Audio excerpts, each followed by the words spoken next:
కేసీఆర్ గారు మొన్న ఒక మాట మాట్లాడారు. నేను గంభీరంగా ఉంటాను, మౌనంగా ఉంటాను. నేను కొడితే మామూలుగా ఉండదు అని చెప్పి. ఎలా ఉంటుంది అసలు? కేసీఆర్ గారు ఇప్పుడు కమిటీలో ఒకటి వేశారు. హరీష్ రావు గారికే బాధ్యతలు అప్పజెప్పారు. మళ్ళీ అంటే మధ్య కాలంలో కొద్దిగా గ్యాప్ వచ్చింది. దానికి ఏం కారణం అంటే రేవంత్ చాలా చిన్న కార్యకర్త టీఆర్ఎస్‌లో గాని, తర్వాత కాలంలో టీడీపీలో గాని అనుకోకుండా ఆయనకు పీసీసీ ప్రెసిడెంట్ కావడం, వెంటనే ఆయనకు ముఖ్యమంత్రి అయ్యే అవకాశం రావడం. అయినంత మాత్రాన స్టేచర్ ఈజ్ డిఫరెంట్ కదా!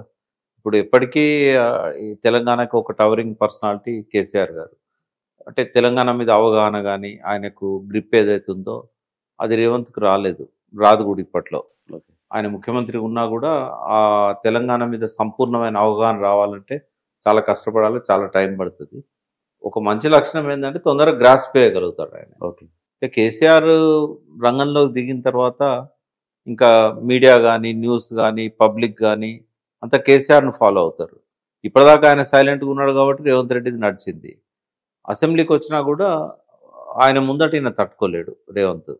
ఎందుకంటే ప్రతి సబ్జెక్టు మీద అనర్గళంగా మాట్లాడగలుగుతాడు. ఉద్యమ కాలంలో ప్రతి గ్రామానికి ఆయన తెలంగాణలో సగానికంటే ఎక్కువ గ్రామాలను చుట్టిండు. పెద్ద పెద్ద భారీ బహిరంగ సభల్లో ప్రజలను కలిసిండు, కోట్ల మందిని. సో ఆయనకు తెలియని సమస్య లేదు, ఆయనకు తెలియని ప్రాంతం లేదు.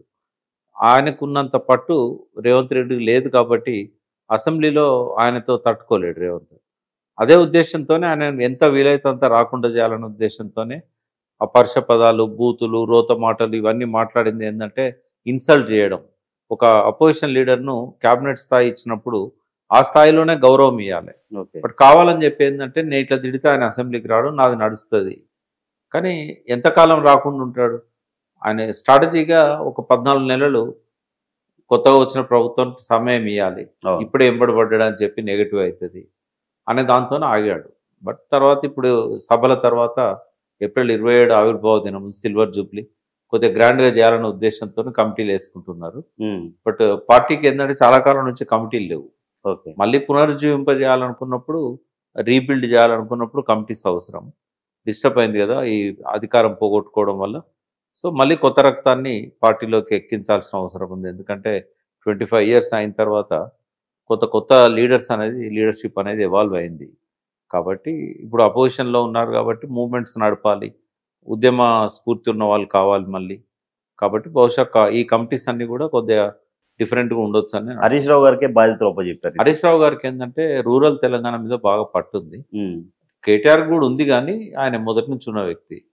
కేసీఆర్ గారితో 1996 నుంచి ఆయన ట్రాన్స్పోర్ట్ మినిస్టర్ ఉన్నప్పటి నుంచి హరీష్ రావు గారు ఎంబడినారు.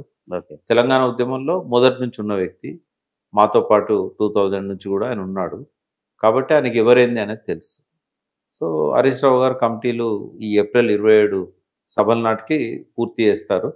సో సభల తర్వాత కార్యక్రమాలు ముమ్మరంగా ఉండొచ్చు.